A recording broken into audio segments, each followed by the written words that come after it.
அனைவருக்கும் என் கனிவான வணக்கம். தினம்தோறும் ஒரு திருப்புகழ் உரையாடலுடன் இந்நாள் உங்களுக்கு இனிய நாளாக அமைய நான் மனமார வாழ்த்துகிறேன். இன்று நாம் காணப்போகும் திருப்புகழ் என்னவென்றால், வேலவனே வேண்டுகிறேன் வினை நீக்கி அருள் புரிக என்ற திருப்புகழின் கீழ் உள்ள பாடலின் அர்த்தமும் அப்பாடலின் அழகான உச்சரிப்பையும் நாம் தெரிந்து கொள்வோம். பாடலை தொடங்குவோம். ஏரிமயில் ஏறுமயில் ஏறி விளையாடும் முகம் ஒன்றே, ஈசருடன் ஞானமொழி பேசும் முகம் ஒன்றே, கூறுமடியார்களுக்கு வினை தீர்க்கும் முகம் ஒன்றே, குன்று உருவாகி வேல்வாங்கி நின்ற முகம் ஒன்றே, மாறுபட்டு சூரனை வதைத்த முகம் ஒன்றே, வள்ளி மனம் புரிய வந்த முகம் ஒன்றே, ஆறுமுகம் அன்ன பொருள் நீ அருளால் வேண்டும், ஆதி அருணாச்சலம் அமர்ந்த பெருமானே. இந்த உரையின் அர்த்தத்தை நாம் பார்ப்போம். தோகை மயில் ஏறி திருவிளையாடும் புரியும் பாலகனே.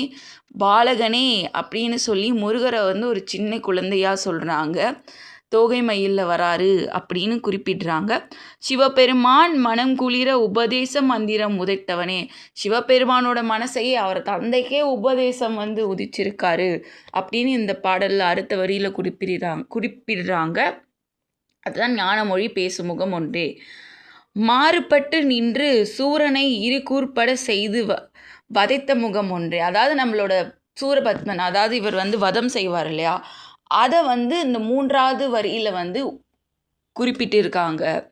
அதுக்கப்புறம் தேடி சென்று வள்ளி தேவியானியை திருவிளையாட்டு செய்து மணந்த முகம் ஒன்றே. எல்லாருக்குமே தெரியும் முருகர் எப்படி வள்ளியை மணந்தாருன்று.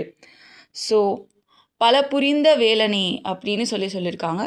திரு அண்ணாமலை மெய்வீழ் முருகரே அப்படின்னு அடுத்த வரியில் இது பண்ணியிருக்காங்க.